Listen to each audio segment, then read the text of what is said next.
Web Novel, Chapter 537, Master Plan Part 1. Traubleskamus roared in triumph. He had endured all those painful spells to make sure that his enemy would end exactly in that corner of the room. Agility and cunning meant nothing inside such a confined space. Only strength mattered, and he still had enough to uproot trees with just one hand. The Balor was done underestimating the human. He jumped forward while swinging his giant fists down like hammers on Lith's left and right to cut off his escape routes. At the same time, his blue eye glowed with mana, making the icicles extend further. The trap was complete. The ranger's only choice was how he wanted to die, by fist, bite, or skewering. Lith switched them at the last second, making the ice spear that had been prickling his back pierce through Traubleskamus's blue eye, brain, and skull. The Balor's body spasmed several times, gurgling blood from the several puncture wounds the rest of the ice spears had caused. That was close. Lith sighed while cutting Traubleskamus's head off with the gatekeeper, just to be safe. The Balors are way too strong to face them head-on, and their eyes are weapons of mass destruction also capable of fine control over the elements. I almost fell for his mindless brute act, but unfortunately for him, I too like to be underestimated. Using my own conjured water against me was a smart move, exactly what I would have done in his shoes. That's why I used a tier 5 spell that used both water and darkness magic.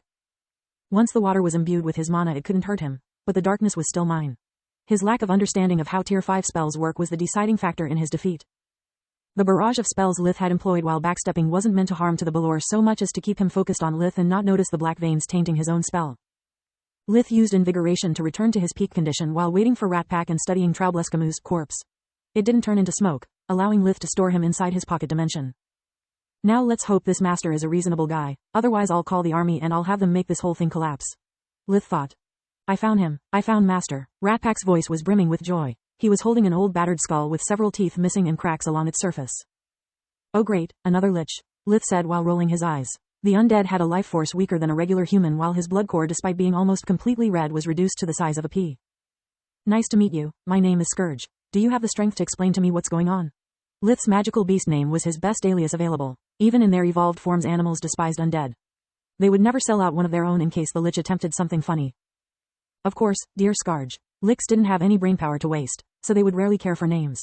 Especially if they belonged to an existence as fleeting as a human. It's so good to hear a voice which isn't mine or Trouble's. Is he already dead, or can I have the pleasure of inflicting him with some pain, Forge? The red light of undeath animating the eyes stared in delight at the blood spattered on the walls. Trouble is dead. Do you mind introducing yourself and telling me what happened? Lith had a hard time not laughing. Between the lich's weakened state and his memory, Lith's real identity was airtight. Right, sorry, Sarge. I'm Zolgrish. As for what happened here, it's a bit of an embarrassing story, he said. Lith noticed that the cracks on the skull were disappearing and the missing teeth were popping up like mushrooms. As you surely know, being a lich isn't all fun and games. One of the most annoying things about it is the need to keep your phylactery at hand. Zolgrish's words made no sense to him, but Lith just nodded and let him talk. According to Kala, young liches would sooner or later go mad due to their prolonged isolation, or at least lose their common sense until time stabilized their mental condition. Zolgrish seemed to be a textbook case. Either that, or he had lost it after becoming an undead. It holds half of our soul, so the farther we get from it, the weaker we become. I set up this lab at the fringes of my phylactery's range. I was at my full strength and at the same time far away enough to check on the progress of my work. This whole complex was supposed to work as a relay point for my phylactery. If my experiment succeeded, I would have been able to expand my area of activity to the entire Keller region. Zolgrish sighed.